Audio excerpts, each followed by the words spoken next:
आपकी बुक का 4th lesson पढ़ेंगे। 4th लेसन का नाम है महाराजा रणजीत सिंह। महाराजा रणजीत सिंह का चैप्टर है ये।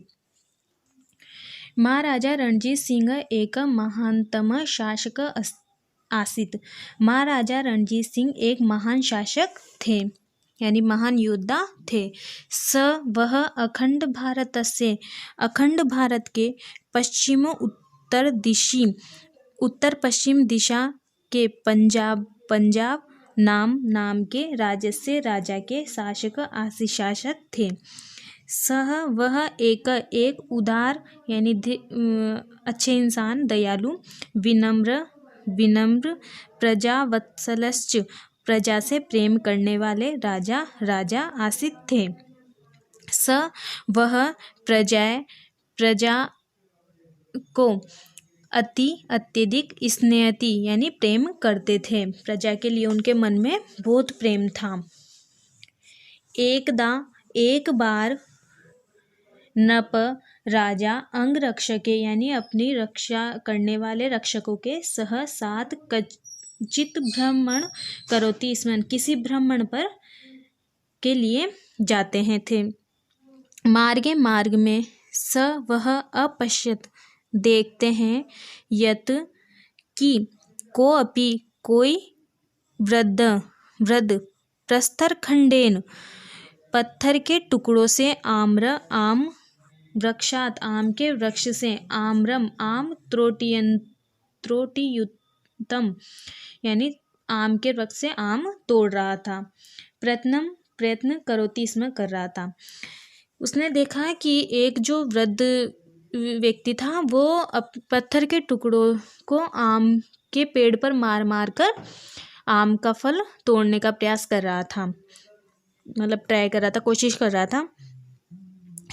वह अनकेश श्रमम एव करोति स्म, वह बहुत श्रम ही कर रहा था किंतु सफलता न प्राप्त, किंतु सफलता नहीं मिल रही थी, यानी आम का फल नहीं टूट रहा था।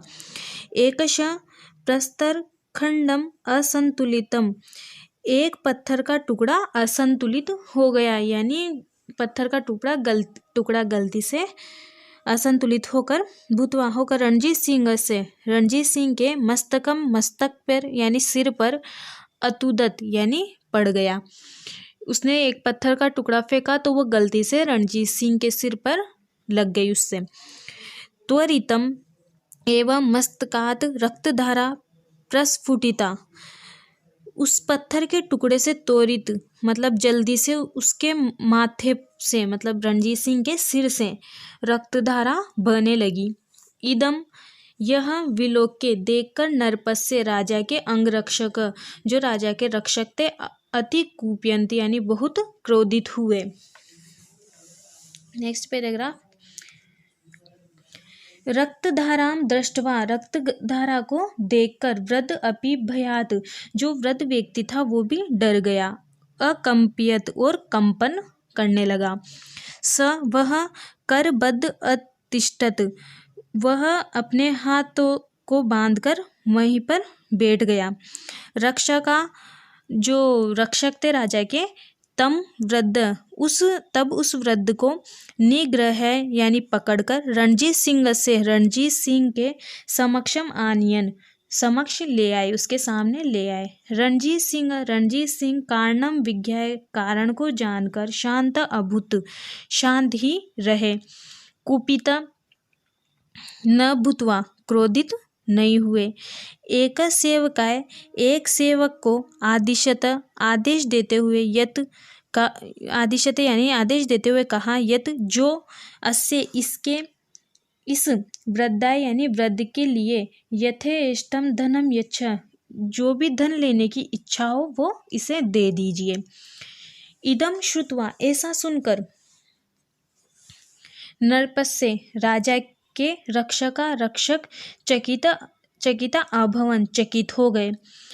एक रक्षक साहस कृत्वा कर नरपम राजा से अपृच्छत पूछता है, हे राजन इयम वृद्ध, यह वृद्ध तू मतलब इस वृद्ध ने तो अपराध अस्ति किया है, इस वृद्ध ने तो अपराध किया है। तत् पुनः किमर्थम तस्मै धनम अयच्छत, तब भी आप इसे धन देने की इच्छा करते हैं। रणजीत सिंह प्रति अवदत्त बोलता है, रणजीत सिंह उसका उत्तर देता है। भद्र हे रक्षक, यदि एक जड़